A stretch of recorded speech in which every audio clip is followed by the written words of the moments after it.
Drink your tea, inshallah. Bismillahirrahmanirrahim, Sheikh. I have a question about, so coming from being a non-Muslim to being a Muslim, I have a natural bias towards Islam being better because I see the benefit in it. And I don't want to say I look down on non-Muslims, but I really don't see the purpose of them being around like that. That being said, it made me think about Holy Ottomans. I know I was taught incorrectly about this because I learned about them initially through the Wahhabis, and they indoctrinated us that they cozied up to the non-Muslims, and that's what they told us, Sheikh. And as I the Muslim leaders now are cozying up to them. Yes, very much so. They made the non-Muslims to be at their feet. Mm-hmm. The non-Muslims were at their feet. Yes. They were controlling it. And you clarified something already, but what I was going to say is that when I started looking more into it, like the fairs and things of that nature, they were trying to bring the non-Muslim aspects of their of the empire into the Khilafah, into the fold. I don't know if this is a good word, say make them comfortable. When I looked at it from my eye, it's like it made it worse. It's like it emboldened them to where, the Armenians and all of these other groups. No, you don't have too much knowledge of the Ottomans. Ottomans ruled for 600 years. Mm-hmm. It's not 50 years. We don't even, number one, we don't learn any history. We don't. So we don't have the skill to understand that subject. Do you understand? Yes, sir. If you don't learn math, if somebody comes up here and explains calculus to you and the beauty of that, if you don't learn it, you wouldn't get it. So many who learn it also, they wouldn't be able to get it. Same thing with any branch of knowledge, chemistry or engineering. You need history is also a subject. History is not just reading something that happened somewhere. It's to understand patterns of time and how people behaved during those times. What were they influenced by and who were they influencing? Muslims are not taught this. If anything, Islamic history is the least important in the eyes of the scholars. Least important. When you don't know your history, and Quran, Shaykh Hani says, is what, 1/3, 2/3 of it is history. When you don't know your history, then you become very stupid. You become dumb.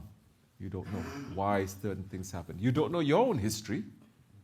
You don't understand the patterns of your ego and the patterns of your psychology or even your hormones. You don't know because you don't go back, how I was 10 years ago, 15 years ago, how I am now, where am I? Nothing. You become like, how they say? Frankenstein monster. You understand? You don't know nothing and people just feed you your own history. So Muslims that's why they're talking out of their elbow, about things about the Ottomans. It's 600 years, and before that, when you talk about the Turks, add in 200-300 more years, it's almost 1,000 years of Turkish rule. So,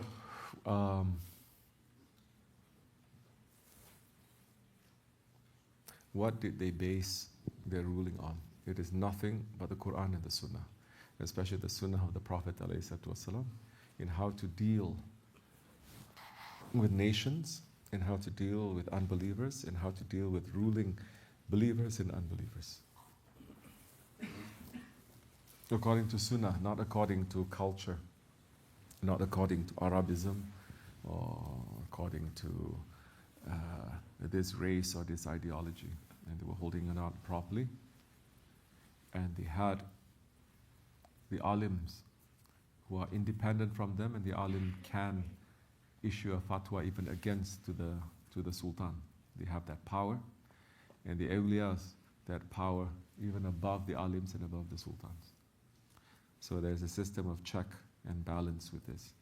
Very easy for people to say, they should say more. They're collecting more fire for them, that's all. Say. I remember one time, I went somewhere, a Sufi kind of gathering, and they were talking about the Ottomans. And I told Shaykh Hani, this is what I heard, because there was a delegation of Russians from the Tsar when the the Ottoman Khalifas were ruling. And they came and they said to the Khalifa, and they said, we are representing the Tsar of all of Russia, and we have the desire to become Muslims. The only thing is, we are Russians and we love to drink. Give us the dispensation, give us the permission to drink, and we will all, everyone will become Muslims. Millions and millions and millions there. And you know Russia has always been one of the biggest enemies to the Ottomans. And the Sultan smiled and he said, I'll give you my answer in 3 days. He consulted with the alims and the ulama also. And he consulted with the awliya. And the answer he gave them was, no, accept all of Islam or don't take Islam at all. And in that Sufi gathering, some Sufi, they happen to be white Sufis, you know, and they're very arrogant, these kinds. Everyone has, don't worry, Pakistani Sufi also has something, brown Sufi, yellow Sufi, black Sufi, sometimes they all get weird, yeah. So, equal opportunity, don't worry. So this one was saying, if it was me, he said, she said, whatever, I would allow them to become Muslims who drink. Then maybe their children or their grandchildren are going to accept Islam properly. When he heard that, I said that very rarely I see him like so upset that he cannot say anything, that he had to control himself. And it says that word coming out from that person's mouth is enough to earn that one thousands of years in the hellfire, he says. So, I'm saying arrogance because arrogance means that you think you know better. You are not at the feet of someone. When you're at the feet of someone, you say, someone is saying this, how can I say something else? The Ottomans, who understands them? Not even Muslims understand them. It's not because of a TV show. No one is going to know who they are.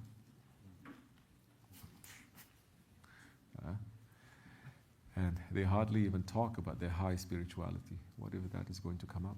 You think everything is geopolitics? So,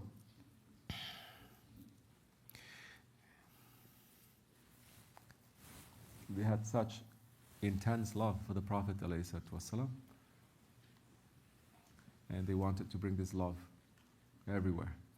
And they brought this love deep into the heart of Europe. And they managed to give people, it wasn't until the Bosnian War in the 90s that people have heard of European Muslims. Correct or not? We have all been brainwashed. Never even heard of them. Suddenly we said, then, to know they did not become Muslims 100 years ago, 200, they became Muslims 600 years ago or more. Meaning that the Ottomans were the one who brought Islam. Then they found out the Ottomans were the one who brought Islam to so many different places. Not only that, it was Ottomans who spread tariqat and tasawwuf everywhere in the world. Before that, tasawwuf and tariqats, they were severely, oppressed. They were oppressed. In the early days and the mid days also. Or they pulled themselves away, they say this has nothing to do with us. During the time of the Abbasis, they ran away because they said we cannot penetrate so much into society. But the Ottomans took them and they say you on top of our heads. So,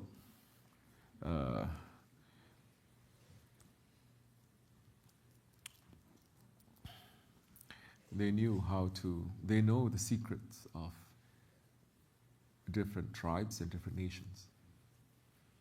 And every tribe and every nation, in reality, they are Muslim. Every person who is born, in reality, they are Muslim. Yes or no? So what they came was to show an upgraded form of their culture and their traditions. That's why whatever they touch, it brought the people there to a higher level in every way.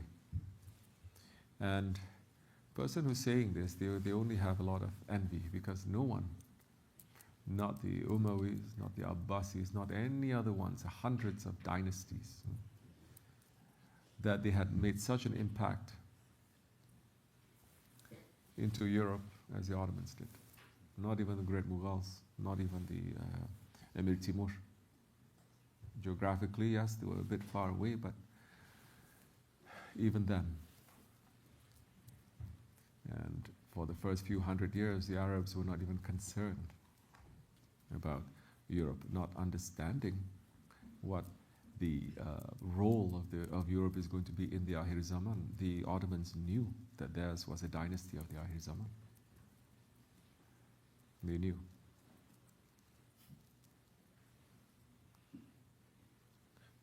There's so many envoys from Europe at a time when Europe was nothing, and in the early years of Islam when they were about the only superpower really, like this or like that, that they would come and they would offer their whole nation to be converted. And the Sultan is not even the Khalifa, the Sultan there. Just say, where are you from? Where? New Jersey? We don't care. Meaning you're from where? England? What is that? Kept them waiting. And so that is also in Allah's plan, because many great events are going to happen. This is 100 years of Jababira, biting tyranny, and we are witnessing that now. Whole world cannot say we did not witness his biting tyranny. And Allah subhanahu wa ta'ala is saying now, only when there is complete darkness will the sun arise. We're waiting for that sun. Our job is to be supporters of that sun, supporters of Hazrat Mahdi alayhi salam. Not to sit around and be in illusion and delusion and saying, oh, during Mahdi alayhi salam's time, I'm going to get this much, I'm going to marry this much, I'm going to be this, I'm going to be this. No, it's not. It is to live knowing who is it, what kind of evil is it out there, to make it alive and not to like it. So many in the name of tolerance, or faith even, they like it. You understand? They say, oh, don't worry, relax. So people are, oh, okay, relax. So now they see suffering, oh, but my sheikh says relax, oh, so I shouldn't get angry. So they see Muslims being oppressed, being killed, being tortured, anyone, but my sheikh says, relax, don't worry, Allah is in charge. Oh, okay, so I'm not going to feel anything, yes or no? And people are going to feel better like this because it's easier for themselves instead of feeling all sorts of tied up.